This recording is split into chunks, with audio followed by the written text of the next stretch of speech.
NFL Draft Player Spotlight, Coach Spotlight, live on location, College Gridiron Showcase, Bedford, Texas. Coach Don Wnek, we got to see you in action with the pro free agents yesterday. Tell me what kind of action you saw out of them. What was your impressions of your group? I was impressed with the guys. You know, what they came out there, just kind of got out of their cars and started practicing. They were all very enthusiastic. They played hard. They listened. And I do think they got their money's worth. We tested them. We went through some drills. We had some contact, had some one-on-one opportunities against the offensive line. They played with a lot of enthusiasm. I think they had a good time. I sure did. Well, it looked like it. What's your goal out of these guys? What are you trying to get out of them in such a short little bit of time? Because you're really hitting into them hard. It seemed like it was intensity, intense city. Yeah, I think what we want to do is be sure that the players are exhibiting their best qualities, whatever that would be. If it's speed or strength or change of direction or quickness or their fundamental aspects, what we want to do is try to get on stage what they do best and be sure these scouts can see that. You've had quite a few NFL stops along your way. Which one would you say influences you most in your style and schematic approach? Well, I have been around. I've been coaching for many, many years, and I've had some real good people around me. I've had a lot of great coaches that have mentored me. And a coach named Bill Bradley, University of Texas graduate, was a big influence in my life. We were together in a couple places. We were together at Baylor. Guy Morris, the head coach at Baylor at one time, was a big influence of me. So I've had many, been blessed with a lot of good guys that have taught me a lot of football and have really brought me along in my career.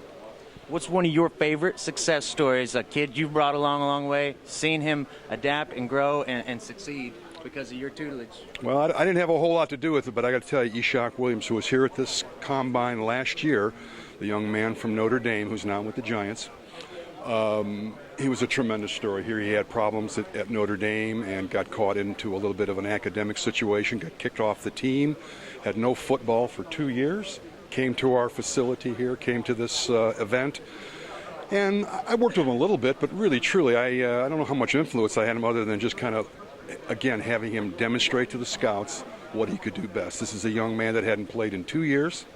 They had no film on him. They didn't know where he was coming from. He was 6'6" and about 260, but what an athlete. And he got out there, he put him through his paces, and he got signed to a free agent contract, stayed on the practice roster all year, finally got some game time the last couple of games. I'm real proud. And I don't know how much influence I had, but he's a real success story and a tribute to this particular camp. I'm a big fan of your approach. You basically, forgive me for saying, no BS, and I think that's good for the kids because that's the way it's going to be at the next level. No one's going to wait for them or hold their hand. There's no doubt, and I just basically want to be able, if I can express any wisdom to them, talk a little football, help them through this event here so that they're out there doing the best they can. That's really all I can hope for. How do you prep for an event? All these different kids from all these different schools. It's a lot to handle and a lot to deal with, these different personalities. Yeah, we just met. So, I mean, how can you really kind of coordinate anything too difficult? We just kind of talk generalities and basics. And the idea for the D-line is to be able, let's get lined up, right? Let's come off the football and see if we can develop a pass rush and be effective. But, no, it'll be quite simple. The whole approach will be more fundamentally based. And we're just going to kind of try to inject a little bit of energy and enthusiasm so they play hard. What is your game plan for the All-Star and the select group? I mean, they're both going to get the same coaching, I assume. Yes, they are. No, we didn't come here to take part. We come here to take over. Yeah.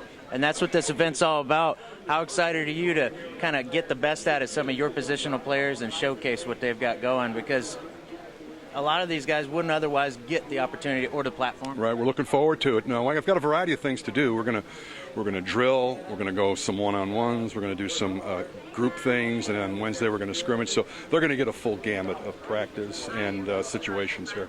What's the roadmap after this? What do you do after the college graduation? Oh my gosh! Well, I've got some things. I do a lot of things in Canada. I do youth camps in Canada.